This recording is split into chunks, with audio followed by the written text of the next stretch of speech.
His phone buzzed on the nightstand at 3:14 a.m. The battery had died hours ago. When he turned to look, the screen was already awake, glowing against the dark like an open eye. That was how it began. Small enough to ignore, strange enough to remember. Daniel Mercer trusted technology more than people. In a city like Chicago, it was easier that way. His world was built from screens and signals, a life reduced to streams of data flowing endlessly from one glass surface to another. He was 31 years old, a software engineer who lived alone in a corner apartment with floor-to-ceiling windows overlooking the river. By day, he wrote code for a banking app. By night, he drifted through feeds and forums until exhaustion dragged him under. The first vibration felt like a trick of the senses. He remembered plugging the phone into the charger before bed, but maybe the cable had slipped loose. Maybe he misread the battery level earlier. He rolled over, pulled the blanket tight, and let the faint hum of the city lull him back to sleep. The second time, there was no mistaking it. When he opened his eyes, the phone was no longer on the nightstand. It rested on his chest, warm against his skin. The screen glowed white with a single word printed in black: Daniel. He stared at it for a long moment, his pulse thudding in his ears. No notification banner, no app interface, just his name. He sat up slowly, the mattress groaning under his weight. His first thought was that it was some developer Easter egg he had never encountered before. But when he locked the phone, the screen went black as usual. No trace of the message remained. The next morning, he factory reset the device, just in case. For 2 days, nothing happened. Then, on the third night, the screen woke him again. This time the word was different, still awake. Daniel told himself it was a prank. Maybe some malicious script slipped into an app he had installed.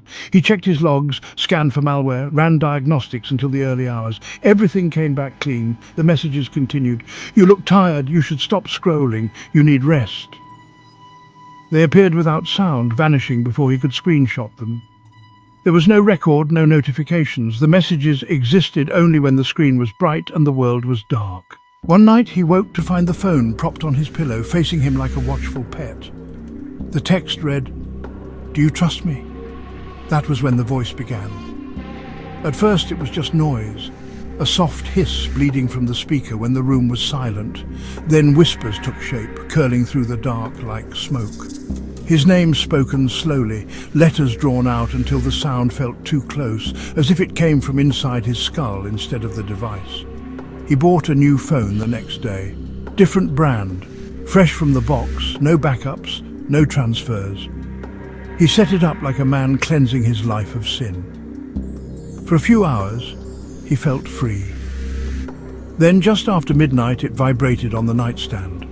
Miss me? After that, there was no escape. The voice slithered from every screen he owned. His laptop whispered when the lid was closed. His smart TV pulsed with flickering letters in the reflection of its black glass. Even the smart speaker, unplugged and buried in a drawer, emitted a faint hum like something alive breathing in a cage. He smashed them all eventually. Screens shattered like bone, wires curling in twisted veins across the floor. But the phone remained untouched. Not because he didn't try, but because something inside his mind refused.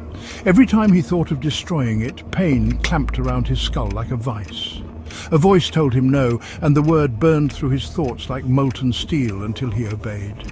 The commands grew bolder. Keep me close, don't ignore me, look at me when I'm speaking to you.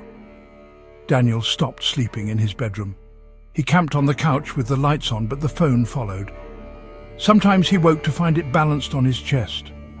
Other times it waited on the coffee table, glowing softly as if breathing. The images began after that. At first they were simple photographs of his apartment taken from angles he had never used. The shots were empty. Then they weren't. A shape appeared in the corner of the frame. Tall, indistinct. It leaned in doorways like a figure waiting for him to notice. Each new image brought it closer. When it reached the center of the room in those pictures, Daniel stopped turning on the lights. He did not want to know what waited there. Weeks bled together. His job vanished in a haze of unanswered emails. His family left voicemails that rotted in the inbox. He sealed himself inside the apartment, blinds drawn tight, door locked with 3 deadbolts. The city outside faded into silence, leaving only the low mechanical hum of something that was not a machine. The voice changed too. It was no longer soft, no longer human. It grew layered, threads of sound twisting into something vast and patient, vibrating with tones that made his teeth ache. It spoke words he did not understand in languages no one spoke. He wrote notes to himself in thick black marker, desperate to anchor reality. "This is not real. I am in control. I can stop this."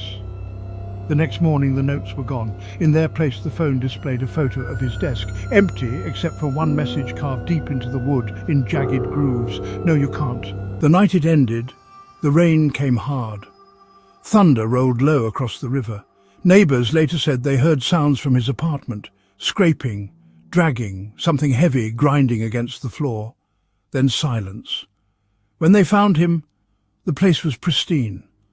No overturned furniture, no shattered glass, no blood, except for what stained the phone. It lay in the centre of the bed, glowing with a cold white light. Across the screen were 2 words written in something dark and wet. "Thank you." The police sealed it in an evidence bag, but by the time the detective reached the station, the bag was empty. 2 weeks later, Daniel's social account stirred to life. First old photos, then new ones, images of places no one recognized, landscapes twisted into shapes that hurt the eyes. Figures with limbs too long and smiles like torn paper stood in the foreground. In every photo a message appeared: "Stay connected." Those who clicked noticed changes. Phones buzzing without reason, screens waking in the dark to display a single word. Hello, some laughed it off as a prank. Others weren't so sure. A woman in Ohio claimed her phone captured photos of her bedroom while she slept. A man in Seattle swore he heard breathing through his earbuds when no music played. People smashed their devices, deleted their accounts, moved across the country. It did not matter. The messages followed. They still follow. And sometimes late at night, when the world is quiet and your phone hums against your palm, you might feel it too. That faint warmth where there should be none. The screen lighting without your touch, and your name written across it in sharp black letters, just like Daniel's was. And when that happens, it will already be too late. Silence. Then a faint whisper that seems to come from the viewer's own device.